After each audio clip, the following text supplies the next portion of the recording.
তাইলে শোনো, 5 মাস আগে আমার শরীরটা ভীষণভাবে অসুস্থ হয়ে আছে। একদিন যায় 2 দিন যায়, শরীর আর ভালো হইতেছে না।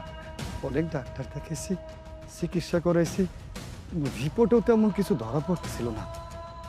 কিন্তু যখন যখন আবার সময়টা ঘনায় আসলো, ঠিক তখনই জানতে পারলাম যে আমি আমি এই পৃথিবীতে আর বেশি দিন বাঁচবো না। আমার ক্যান্সার হয়েছে, ক্যান্সার হয়েছে। বাবা, এটা তুই কি বলছিস? ক্যান্সার? বাবারে, তুমি এগুলো কি কইতাছস? আমার তো বিশ্বাস হইতাছে না বাবা। তুই আমগরে এত বড় কষ্ট দিস না বাবা।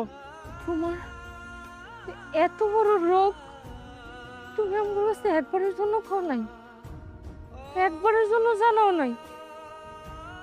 এই রোগ নিয়ে তুমি অভিমান নিয়ে আমগো বাড়ি থেকে চলে যাইতেছ, আর আমরা তোমারে বুঝতেই চাই নাই। আমগো স্বপ্ন, আমগো আশা ভরসা নিয়ে খালি তোমারে আমরা দোষারোপ করে যাইতেছি। ভাইয়া, তুমি অন্তত কাউরে না বলতে পারতা। আমি তো তোমার আপন ছোট ভাই, তুমি তো অন্তত আমারে বলতে পারতা। এত বড় একটা ঘটনা ঘটে গেছে, আর আজকে তুমি চলে যাইতেছো। এই যাওয়ার দিন তুমি এত বড় ঘটনাটা আমাদের বললা।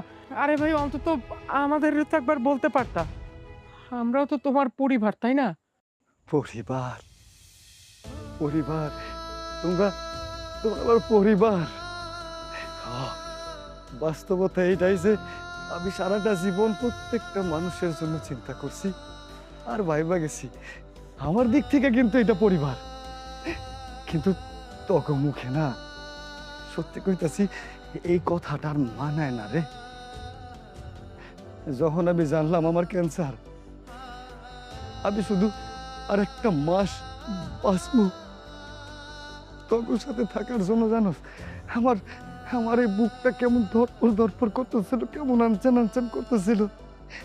অনেক তো তোকে জন্য করছিলাম, ভাবছিলাম আমি হাইয়া যদি তো করে কই তোর সারপ্রাইজ হবি, আমার ভালোবাসা দিবি, আমার আগলায় রাখবি, অন্তত একটা বার হলে কেউ জিগাবি যে আমি কেন আয়া পড়ছি। কিন্তু তোরা সবাই সবার মতো করে যার যা যা আবদার ছিল সব তোরা পূরণ করছস, সব তোরা পালন করছস, আর আমারে একটা টাকার মেশিন বানায় ফেলছস। চাই না রে, আমি না আর তোকে পরিবার